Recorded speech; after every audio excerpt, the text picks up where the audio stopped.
AITA for wanting to postpone the wedding with my fiancée because she tested me with a fake miscarriage? I, 26M, have been dating my fiancée, Vivian, 28F, for 5 years, and we found out she was pregnant shortly after I proposed. We were both ecstatic about it, even though it wasn't planned. Vivian's parents were a bit upset that I got their daughter pregnant without being married to her, but having a wedding during her pregnancy seemed to calm them. They're Christians but not the evangelical types who shove religion down people's throats. She's currently 13 weeks pregnant, and 4 days ago I had gotten off work, so I immediately headed home to our apartment. I saw her best friend, Carly, 29F, sitting on the couch looking upset, which is unlike her, so I asked if everything was okay and where Vivian was. Carly told me that she was in our main bathroom, so I headed over to it and noticed that Carly was following me, which I think was a little strange but brushed it off. I knocked on the door and asked if I could come in, which Vivian said yes to, so I opened the door and saw my fiancée standing over the toilet with tears in her eyes when she looked at me.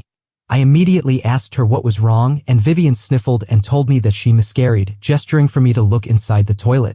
I looked inside, and the water was reddish and there was a lump, what looked like to be a fetus with a stray piece of bloody tissue sort of covering it. I averted my eyes after I saw it and then started crying. I was genuinely sobbing, which I haven't done since Vivian revealed that she was pregnant, but those were tears of joy. I grabbed my fiancée and hugged her tight while crying into her shoulder. Eventually, I looked up and saw in the bathroom mirror that Carly was standing in the doorway with her phone out like she was recording something or taking pictures. I let go of Vivian and asked Carly what the hell she was doing. Carly stammered and was going, "Oh," while looking for an excuse.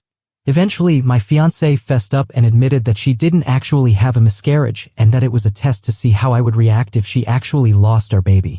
I essentially short-circuited, unable to comprehend how the hell Vivian and Carly, despite us not being as close, could do something so outlandishly cruel to me. I snapped out of it when Vivian attempted to touch my cheek and pushed her hands away. I didn't want to be near her or have her touch me at that moment. Carly and Vivian tried to stop me from leaving the bathroom, but I pushed past them so I could go to our bedroom. I haphazardly packed some clothes into an old bag and headed straight for the door after grabbing my keys. Vivian caught up with me at the door and tried to plead with me to stay and talk about what happened, but I told her I needed time away from her to process what happened. She didn't push for me to stay after that, but seemed disappointed about it. I ended up staying with a buddy of mine, Josh, 26M, who told me that I could stay as long as I wanted once I told him what happened and commented on how messed up that was for Vivian to do to me. I'll admit I was being childish and dodged Vivian's texts and calls except for letting her know that I was safe over the next 2 days. Once I felt stable enough, I invited Vivian to talk. I won't get into everything we talked about, but the reason why Vivian decided to test me was that she was afraid that I didn't actually want the baby and was only caring for them because I had to in order to not be seen as a deadbeat. I said that I understood her fears, but I legitimately wanted to be a father to our baby. I ultimately decided to stay with Vivian, but on the condition that we postpone the wedding until after the baby is born and we go through couples counseling. Vivian said okay and left my friend's apartment. I honestly assumed that was that, and I was going to go home soon after that. Boy, was I wrong. An hour after Vivian left, I got messages from Carly harassing me about forcing Vivian to have a baby out of wedlock, since I know that's not what her parents want, while insulting me. It got so intense that I eventually blocked her. Honestly, I just want some unbiased, outsider perspective on this. AITA for giving this condition to my fiancé? Top comments. Huge not the a-hole. And what was the reason Carly needed to record it? Opie replies, Carly was the one who called it a prank when it first happened and not a test, which is why I guess she was recording it.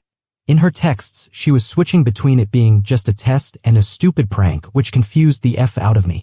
My assumption would be that it was a prank. This wasn't a spur-of-the-moment thing. They planned it all, from how to make it look like a fetus in the toilet to Carly directing you to the bathroom and following you into film while Vivian fake cries. It's practically sociopathic. I'm concerned about what's in store for you in the future, to be honest. Just telling him that she lost the baby was horrific enough, but to plant a fake fetus. That is just sick. And you can bet they were going to post it on Instagram/TikTok, whatever. Vivian is a piece of shit. Don't forget Carly, who strangely knows way too much about their relationship. Vivian said okay to having the wedding after the baby comes and counseling, and then Carly called pissed off.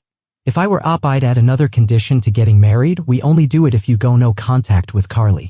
I'm willing to bet the fake miscarriage was Carly's idea, not the a-hole. Do not marry this woman. She and her friend are deranged. Faking anything medical for emotional manipulation sounds like factitious disorder, aka Munchausen syndrome. Would not marry.